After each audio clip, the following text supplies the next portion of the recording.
ওয়ারের একটা chapter continue হচ্ছিল প্রায় 2 উইক আগে, যেখানে শেষ করছিলাম আর কি। মাঝখানে 2 উইক তো ওএম এর ক্লাস হয়েছে। দেখো, আমরা লাস্ট বিগ এম মেথড বলা হয়েছিল, যে বিগ এম মেথড দিয়ে আমরা কিভাবে একটা প্রবলেমকে সলভ করি। এখন সিমপ্লেক্স মেথডকে সলভ করার আর একটা মেথড, যেটাকে টু ফেজ মেথড বলে আর কি। আর এখানেও সিমপ্লেক্স অ্যাপ্লাই করা হবে, বাকি টু ফেজ মেথড হচ্ছে আর একটা different types of method for solving. আমাদের মেইন যে প্রবলেম যেটা ছিল, সেটা ছিল যে minimise z equal to 0.4x1 plus 0.5x2 subject to 0.3x1 plus 0.1x2 less than equals 2.7, 0.5x1 plus 0.5x2 equal to 6, 0.6x1 plus 0.4x2 greater than equal 6। এরকম তিনটে equation ছিল। এখানে আমরা যে বেসিক সিমপ্লেক্স মেথড যেভাবে সলভ করি, কয়েকটা জায়গায় এখানে ডিফারেন্স আছে। একটা হচ্ছে বেসিক সিমপ্লেক্সে আমরা ম্যাক্সিমাইজ করি, এখানে এটা আছে মিনিমাইজ। এটা লেস দ্যান ইকুয়াল কনস্ট্যান্ট আছে, এটা ওকে। এখানে ইকুয়াল কনস্ট্যান্ট আছে, তো ইকুয়াল কনস্ট্যান্টের ক্ষেত্রে আমরা একটা আর্টিফিশিয়াল ভেরিয়েবল অ্যাড করি, আমরা জানি। আর একটা ছিল greater than equal form. Greater than equal ফর্মের ক্ষেত্রে আমরা দুইটা ভেরিয়েবল অ্যাড করি, একটাকে আমরা বলি সারপ্লাস ভেরিয়েবল।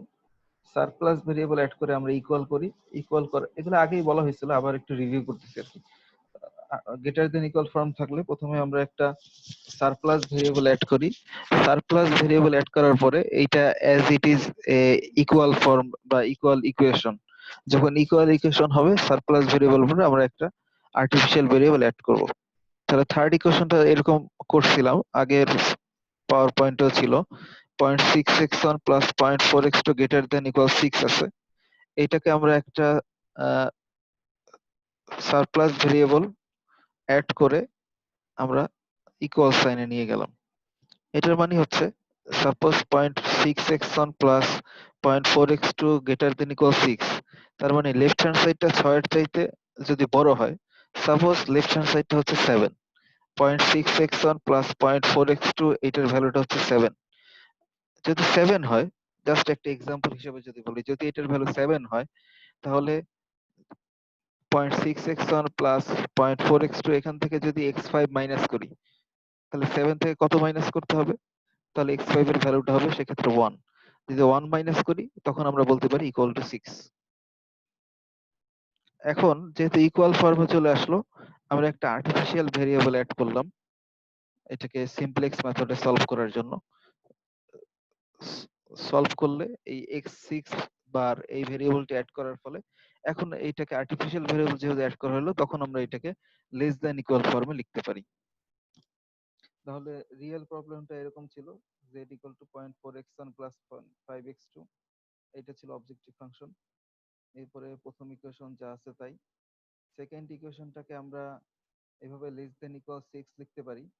এই যে সেকেন্ড যে ইকুয়েশন যেটা ছিল 0.5x1 plus 0.5x2 equal to 6, এখানে যেহেতু আমরা ইকুয়াল টু 6 এর পরে যেহেতু একটা আর্টিফিশিয়াল ভেরিয়েবল অ্যাড করতেছি, তো এটাকে আমরা লেস দেন ইকুয়াল ফর্মে লিখতে পারি। যখন x4 ড্যাশ 0 হবে, যখন x4 বার বা আর্টিফিশিয়াল ভেরিয়েবলটা যখন 0 হবে, তখন আলটিমেটলি আমার অরিজিনাল যে প্রবলেম যেটা ছিল ইকুয়াল ফর্মে চলে যাবে। একইভাবে থার্ড যে ইকুয়েশনটা গ্রেটার দ্যান ইকুয়াল 6 ছিল, তো এইটাকে আমরা লেস দ্যান ইকুয়াল ফর্মে লিখতে পারবো যখন আমার এই যে x6 বার x5 এই দুইটা ভ্যালু থাকবে। আচ্ছা, টু ফেজ মেথডে সলভ করার জন্য আমরা জাস্ট দুইটা ভাগে, বিগ এম মেথডে সলভ করলে কি রকম ভাবে এটা হইতো।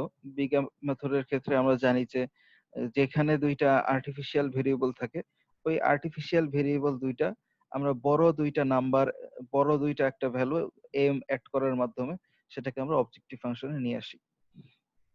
তাহলে দেখো, মিনিমাইজেশন প্রবলেমের ক্ষেত্রে আমরা লিখতাম যে z equal to 0.4x1 plus 0.5x2 plus mx4 plus mx6। কেন লেখা হয়েছে দেখো, আমরা ম্যাক্সিমাইজ প্রবলেমের ক্ষেত্রে কিন্তু এরকম লিখি মাইনাস এম এক্স ফোর, এরকম লিখতাম আর কি, minus M X four minus M X five. Maximization প্রবলেমের ক্ষেত্রে বিগ এম মেথডে আমরা এম এর যে টার্মগুলো বা আর্টিফিশিয়াল ভেরিয়েবল গুলোর সাথে এম একটা বড় একটা টার্ম মাল্টিপ্লাই করে অবজেক্টিভ ফাংশনে লিখতাম।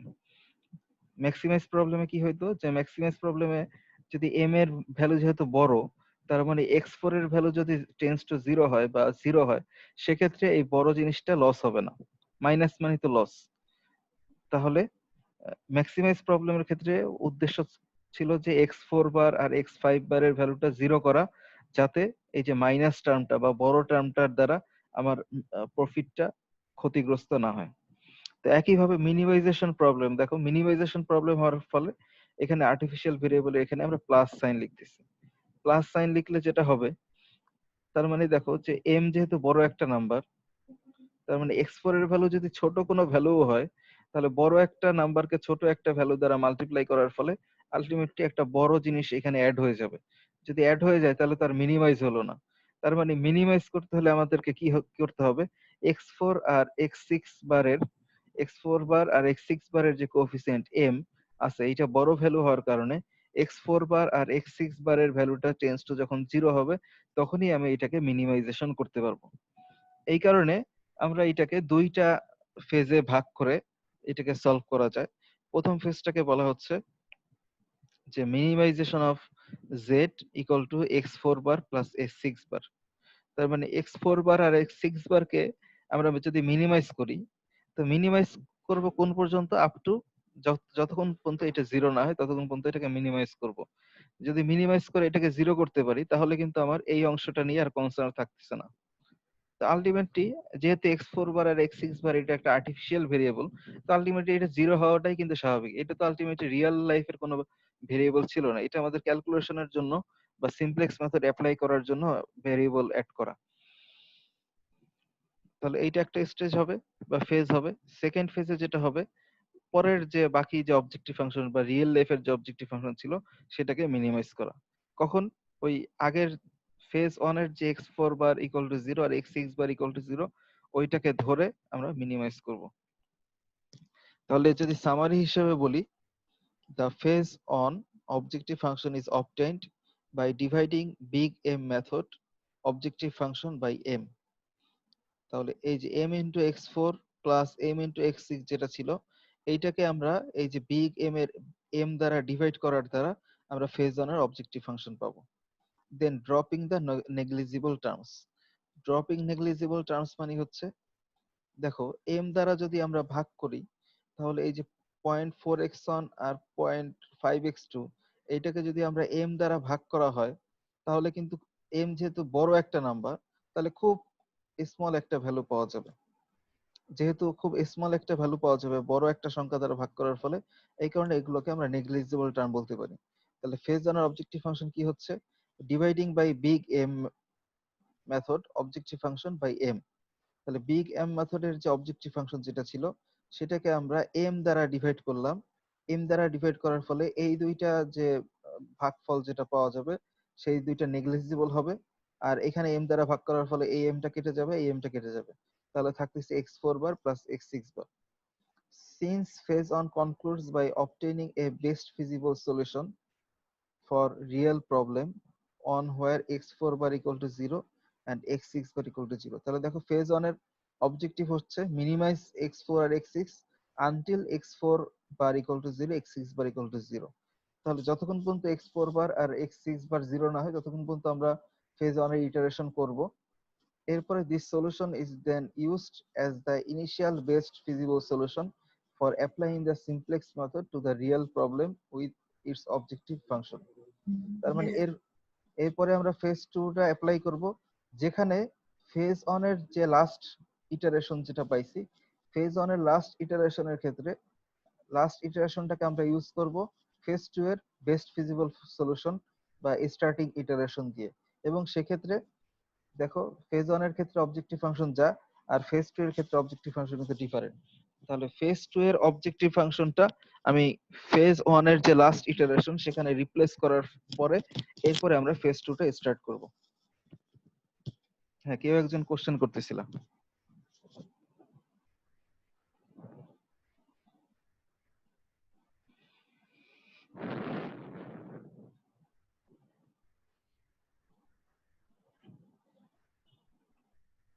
আচ্ছা, ফেজ অনটাকে যদি সলিউশন করতে চাই, দেখো এই কথাগুলা সলভ করতে গেলে বাকিটা ক্লিয়ার হয়ে যাবে।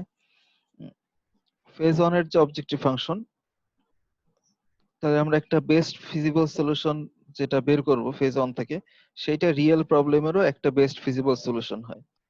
তো আমাদের অবজেক্টিভ ফাংশন আছে হচ্ছে minimize Z sum of artificial variables. এই যে ফেজ অনের ক্ষেত্রে কি আছে, minimize Z sum of artificial variables subject to revised constant.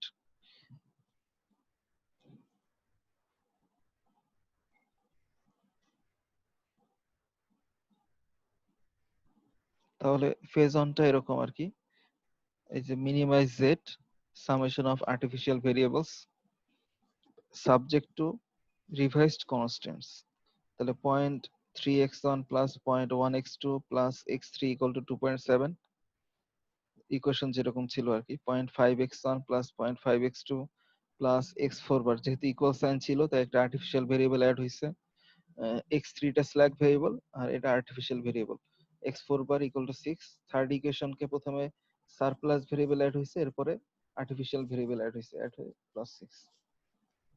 এটা তাহলে ফেজ ওয়ান এর ক্ষেত্রে থাকবে। ফেজ টু কি হবে? আচ্ছা, ফেজ টু পরে, ফেজ টুটা কিভাবে ফর্মুলেট করা হবে বলে এরপরে সলিউশনে যাচ্ছে ফেজ ওয়ান আর ফেজ টু এর ক্ষেত্রে। The objective function, the phase 2 এর objective is to find an optimum solution. তাহলে ফেজ ওয়ান এর অবজেক্টিভটা কিন্তু একটা বেস্ট ফিজিবল সলিউশন বের করা। ফেজ ওয়ান এর অবজেক্টিভ হচ্ছে একটা বেস্ট ফিজিবল সলিউশন বের করা, আর ফেজ টু এর অবজেক্টিভ হচ্ছে ওই বেস্ট ফিজিবল সলিউশন থেকে আমাদেরকে একটা অপটিমাম সলিউশনের দিকে যাওয়া। The objective of this phase, মানে phase 2 এর objective is to find an optimum solution for the real problem. Since the artificial variables are not part of the real problem, these variables can now be dropped.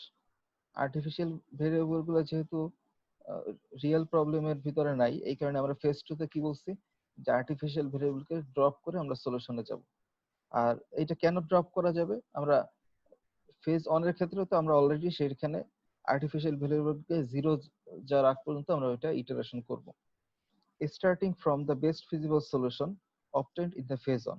তো phase অনে যেটা best feasible solution পাইছি, সেখানে already artificial variable গুলো zero আছে, objective ফাংশনে artificial ভেরিয়েবলের coefficient zero আছে।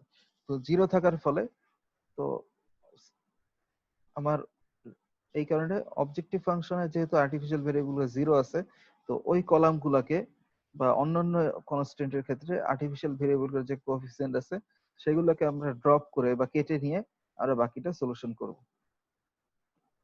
তাহলে ফেজ টুটা কিরকম হবে, যেহেতু এই যে আর্টিফিশিয়াল ভেরিয়েবল এইটাকে কেটে দিচ্ছি আর আর্টিফিশিয়াল ভেরিয়েবল এইটাকে যদি কেটে দিই, তাহলে বাকি অংশটা থাকবে আমার ফেজ টু এর ক্ষেত্রে constant. 0.3x1 plus 0.1x2 plus x3 equal to 2.7, 0.5x1 plus 0.5x2 equal to 6, 0.6x1 plus 0.4x2 minus x5 equal to 6। তার মানে এই যে উপরের যে কনস্ট্যান্ট সেখান থেকে x4 বার আর x6 বার এইটা বাদ দিয়ে আমরা ফেজ টু প্রবলেমটাকে পাচ্ছি। এখন যদি আমরা ফেজ অনটাকে সলিউশন করি,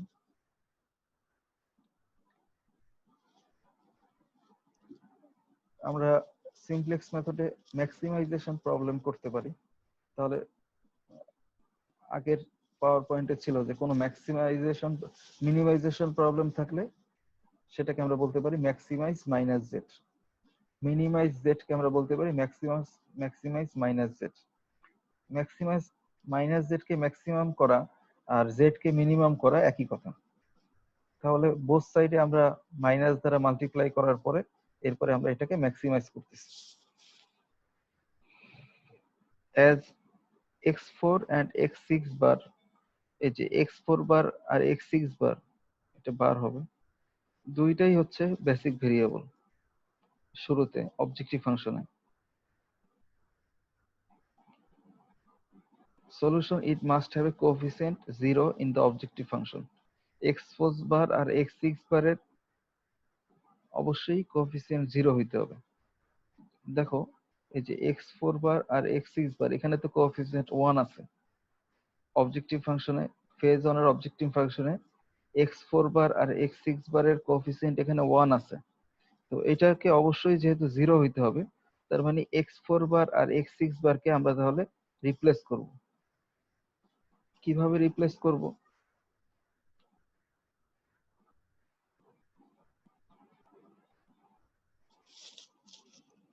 দেখো এই ইকুয়েশন থেকে আমরা যদি সেকেন্ড ইকুয়েশন থেকে বলি, যে এই ইকুয়েশনটা থেকে, এই ইকুয়েশনটা থেকে আমরা x4 বারের ভ্যালু বসাই দিই।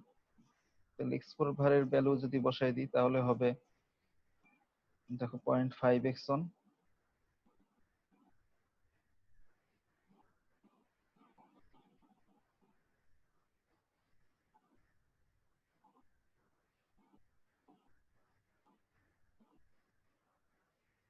6 minus 0.5x1 minus 0.5x2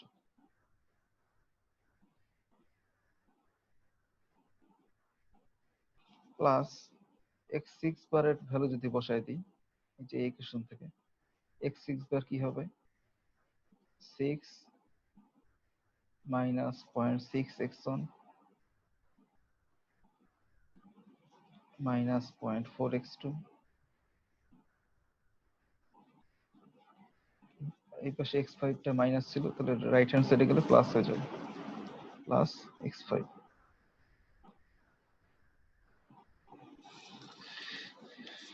তাহলে ক্যালকুলেশন করলে দেখো খালি নাম্বারটাকে যদি রাইট হ্যান্ড সাইডে রাখি, এই যে এইখানে আসে 6 আর এখানে আছে 6,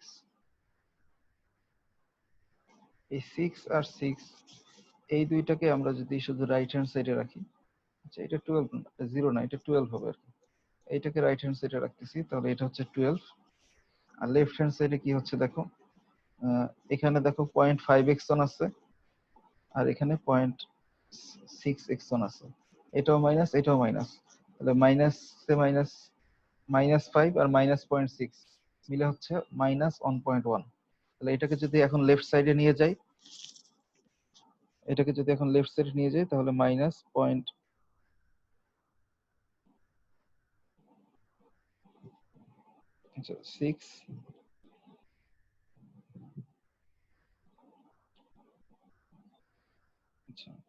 12 minus 5x1 minus 6x1, তাহলে এটা হচ্ছে 1.1x1, এরপর হচ্ছে -0.5x2 আর এখানে হচ্ছে -0.4x2, এটা তাহলে 0.9x2, আর এখানে হচ্ছে x5।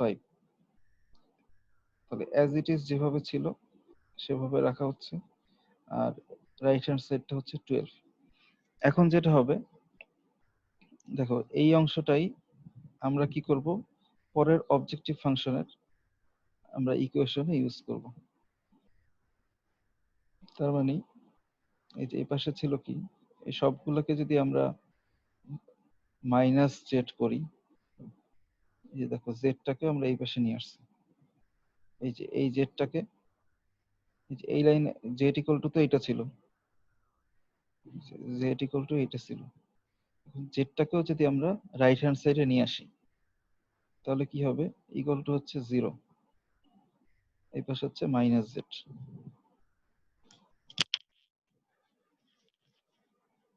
দেখো জেড এর কোএফিসিয়েন্ট হচ্ছে -1, x1 এর কোএফিসিয়েন্ট হচ্ছে -1.1, x2 এর কোএফিসিয়েন্ট হচ্ছে -0.9, x5 এর কোএফিসিয়েন্ট হচ্ছে +1, আর একটা থাকতেছে 12। তাহলে দেখো জেড এর কোএফিসিয়েন্ট হচ্ছে -1, x1 এর হচ্ছে -1.1, x2 এর -0.9, x5 এর হচ্ছে শুধু 1, আর রাইট হ্যান্ড সাইড হচ্ছে -12। সেক্ষেত্রে বাকি x3 আর x4 ড্যাশ, x4 x6 বার সবগুলো হচ্ছে 0। বাকি কনস্ট্যান্ট গুলোকে যদি লিখি এরকম ছিল,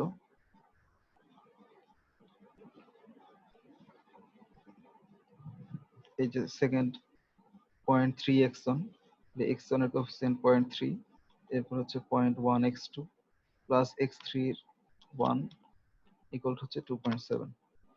পরের ইকুয়েশন হচ্ছে 0.5x1 প্লাস 0.5x2, x4 বারের কোএফিসিয়েন্ট হচ্ছে 1 ইকুয়াল টু হচ্ছে 6।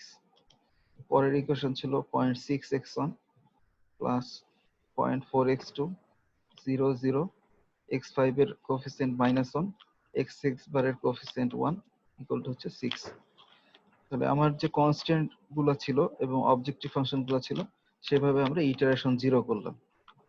এখন সিমপ্লেক্স মেথড অনুযায়ী আমরা যদি এটাকে সলভ করতে চাই, আমাকে প্রথমে দেখতে হবে সবচেয়ে বেশি নেগেটিভিটি কোথায় আছে।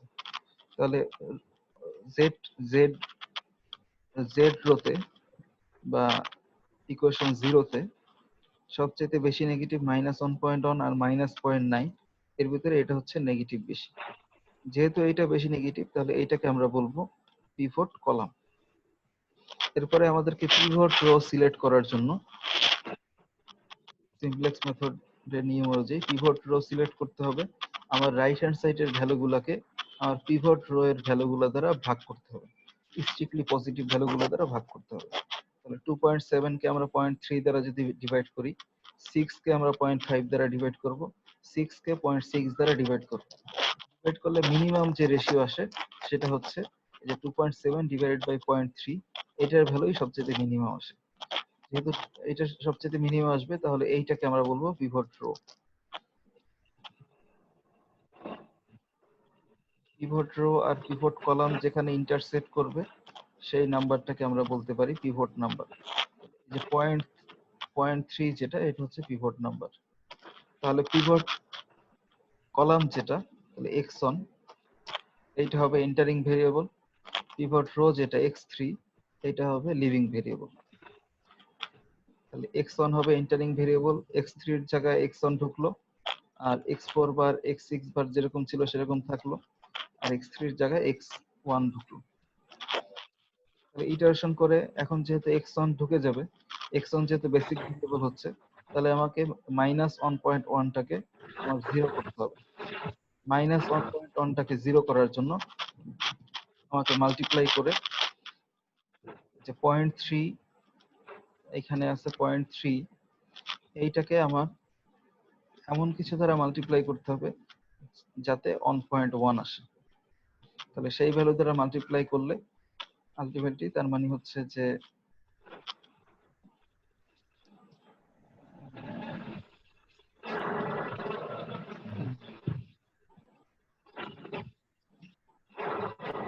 0.3 কে মাল্টিপ্লাই করব এরকম একটা নাম্বার দ্বারা যেটার দ্বারা +1.1 আসবে, সেটা রো 0 এর সাথে অ্যাড করলে আমরা 0 পাবো।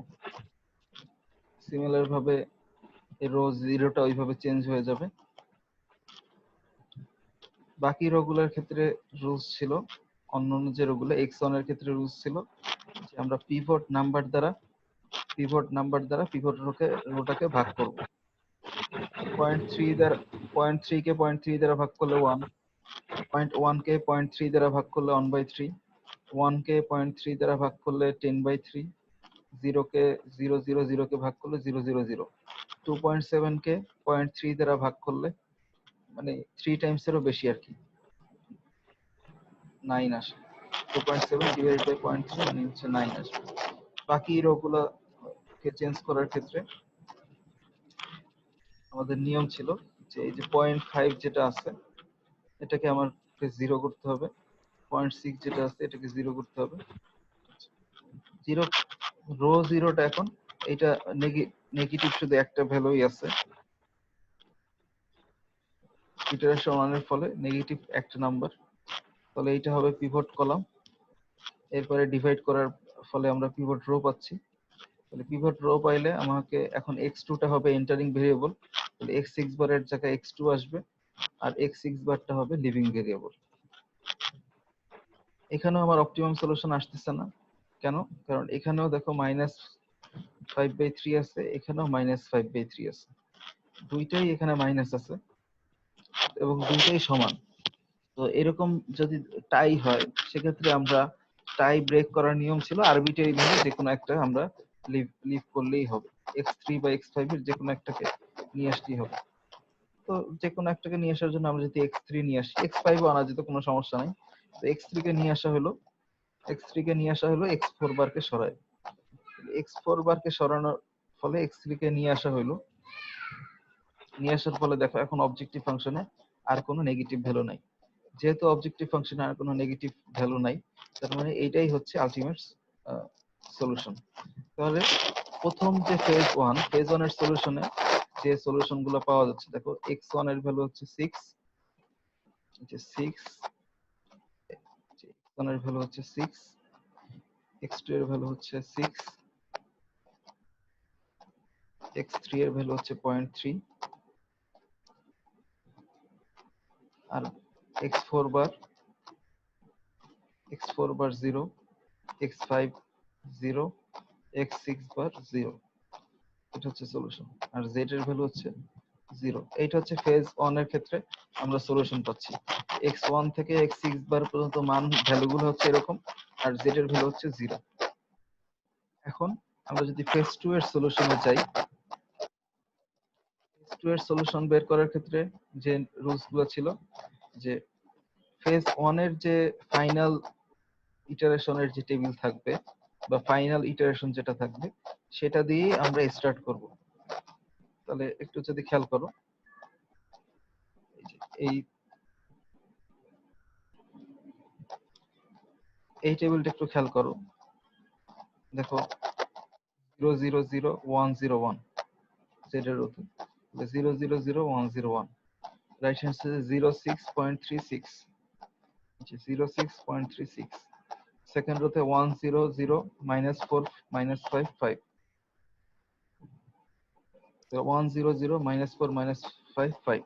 তার মানে লাস্ট যে টেবিলটা ছিল, এটার লাস্ট ইটারেশনের যে টেবিলটা ছিল ফেজ 1 এর সলিউশনের ক্ষেত্রে, সেটাই হবে ফেজ 2 এর ক্ষেত্রে সলিউশন এর স্টার্ট। মানে হচ্ছে আমরা টোটাল কম্বাইন্ড ভাবে বেস্ট ফিজিবল সলিউশন বের করতে পারি না, এবং ফেজ 2 এর যে কনস্ট্রেন্ট গুলো আছে সেখান থেকে আমরা কোনো বেস্ট ফিজিবল সলিউশন পাই না। এই কারণে আমরা ফেজ 1 এর যে বেস্ট ফিজিবল সলিউশন সেটা থেকে আমরা স্টার্ট করব। তাহলে সেটা থেকে স্টার্ট করার পরে এরপরে বলা ছিল, যেহেতু আমার এখানে সলিউশনে যে ফেজ 1 এর সলিউশনে আমার এই যে x4 বার আর x6 বারের ভ্যালু হচ্ছে 0, ফেজ 1 এর সলিউশনে x4 বার আর x6 বারের সলিউশন হচ্ছে 0। আমরা এইটাই আমাদের অবজেক্টিভ ছিল, যে আমরা ওই পর্যন্ত ইটারেশন করতে থাকবো যতক্ষণ পর্যন্ত x4 বার আর x6 বার 0 না হয়। তো দেখো এখানে আলটিমেটলি x4 বার আর x6 বার 0 হয়ে গেছে। তো যেহেতু 0 হয়ে গেছে, তার মানে আমাদের যে অ্যাসাম্পশন ছিল বা যে টার্গেট ছিল সেই টার্গেট ফুলফিলড।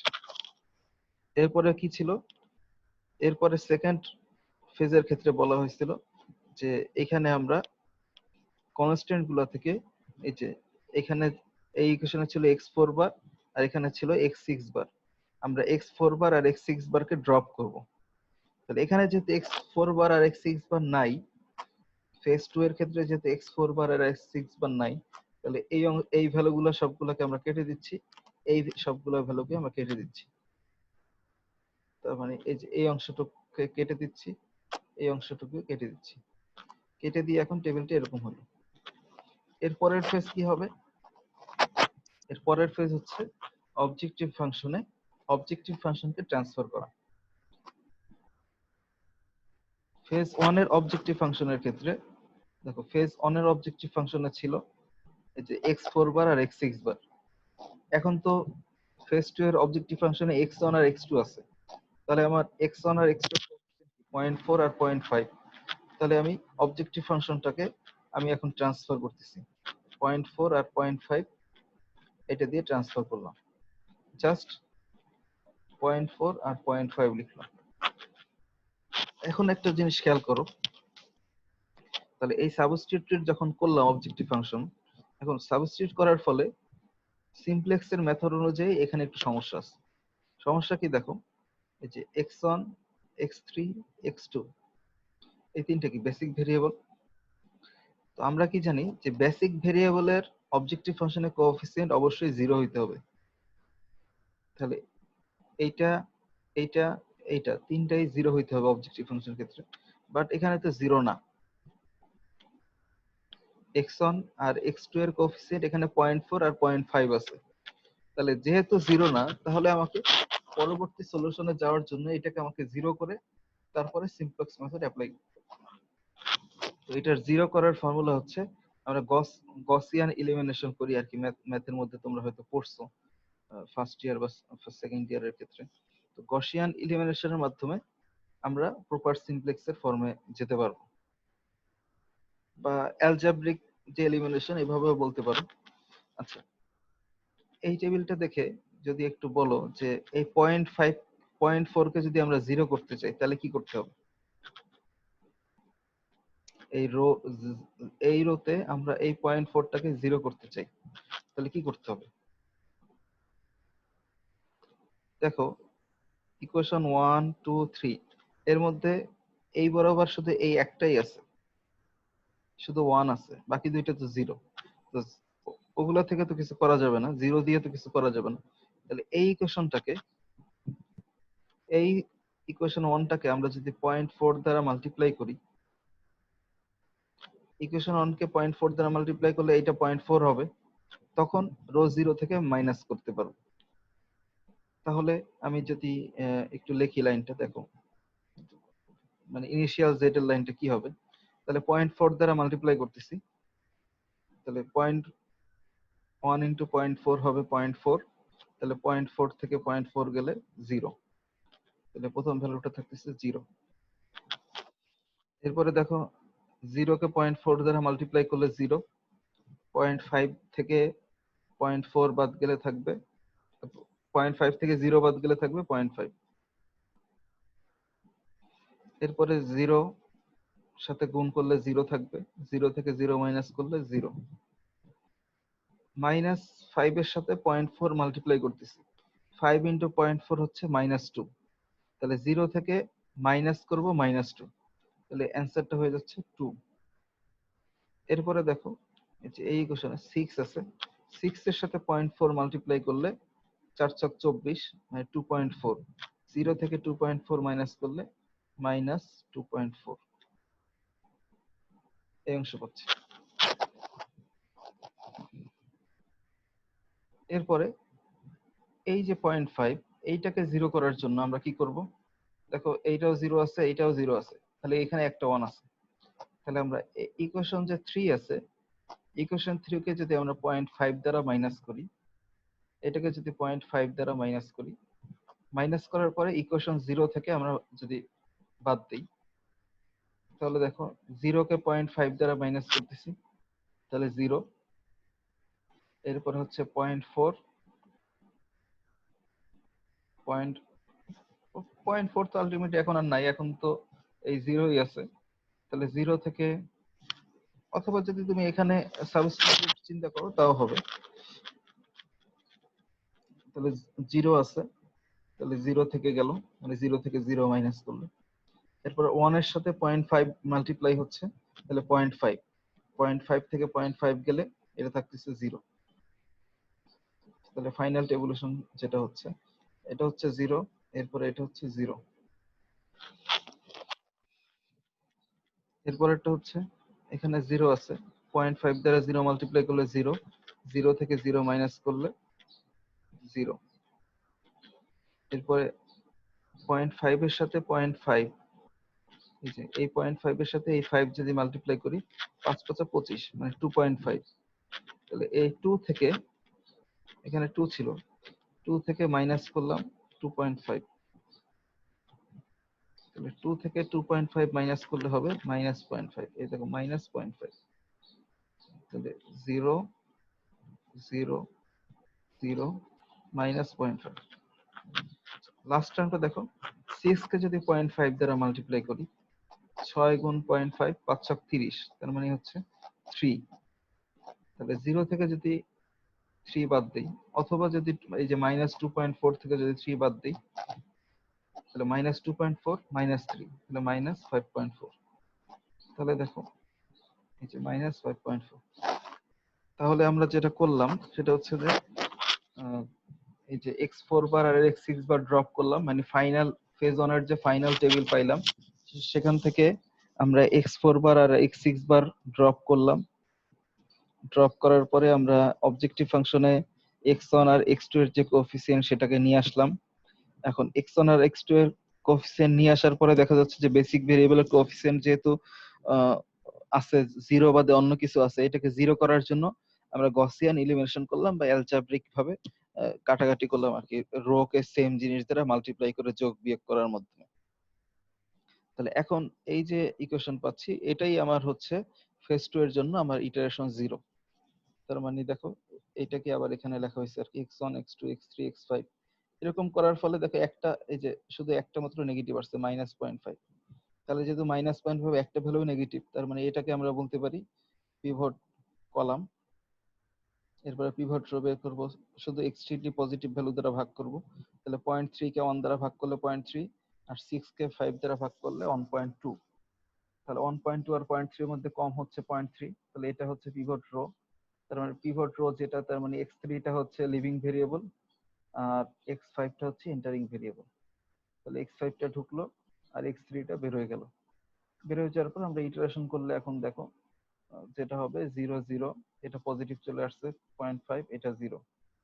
তাহলে দেখো x1 x5 x2 তিনটা ভ্যালুই যেহেতু বেসিক ভেরিয়েবল x1 x2 আর x5 তিনটাই 0 আসছে এবং এইটা নন নেগেটিভ বা পজিটিভ আসছে। তার মানে আমার সব দিক থেকে ঠিক আছে। এবং রাইট হ্যান্ড সাইডে আমরা z এর ভ্যালু পাচ্ছি -5.25। তাহলে এখন যে সলিউশন যেটা হলো, ফেজ 1 এর ক্ষেত্রে সলিউশনে কিন্তু দেখো আগের স্লাইডেও লিখছিলাম সলিউশন ছিল 6.3, এরপরে ছিল 0 0 0। আমরা যেহেতু টু ডাইমেনশনাল বুঝি, তাহলে যদি এরকমই বলি, আগে ছিল x1 আর x2 এর ভ্যালু ছিল 6 6, এখানে ছিল 6 এখানে ছিল 6। এইটা ফেজ 2 এর সলিউশন করার পরে এখন সলিউশনটা হলো দেখো 7.5 আর 4.5। x1 এর ভ্যালু হচ্ছে 7.5 আর হচ্ছে x2 এর ভ্যালু হচ্ছে 4.5। বাকি ভ্যালুগুলোও লেখা যাবে, জাস্ট এই দুইটা নিয়ে যদি বলি টু ডাইমেনশনাল গ্রাফ চিন্তা করার জন্য। আর রাইট হ্যান্ড সাইডের ভ্যালু এখানে ছিল -5.4, এটা হয়ে যাচ্ছে এখন -5.25। তাহলে দেখো গ্রাফিক্যাল ভাবে যদি বলি টু ফেজ মেথডের মধ্যে আমার এই যে 6 6 এই পয়েন্টটা দিয়ে আমরা ইটারেশন শুরু করছিলাম, এরপর আমরা এই পয়েন্টটা পাচ্ছি অপটিমাম সলিউশন, এটা 7.5 4.5। তার মানে এই সলিউশনটা হচ্ছে অপটিমাম। ইটারেশন 0 তে ছিল এটা অপটিমাম, এরপর ইটারেশন 1 এ এসে এইটা আলটিমেট, মানে ইটারেশন 0 এর যেটা এটা ছিল একটা বেস্ট ফিজিবল সলিউশন, আর এখানে ইটারেশন 1 এ এই যে x1 আর x2 হলো 7.5 4.5, এটা হচ্ছে অপটিমাম সলিউশন। তাহলে এইভাবে আমরা টু ফেজ মেথডের মাধ্যমে দুই ভাবে ভেঙে আমরা সলিউশন করতে পারি।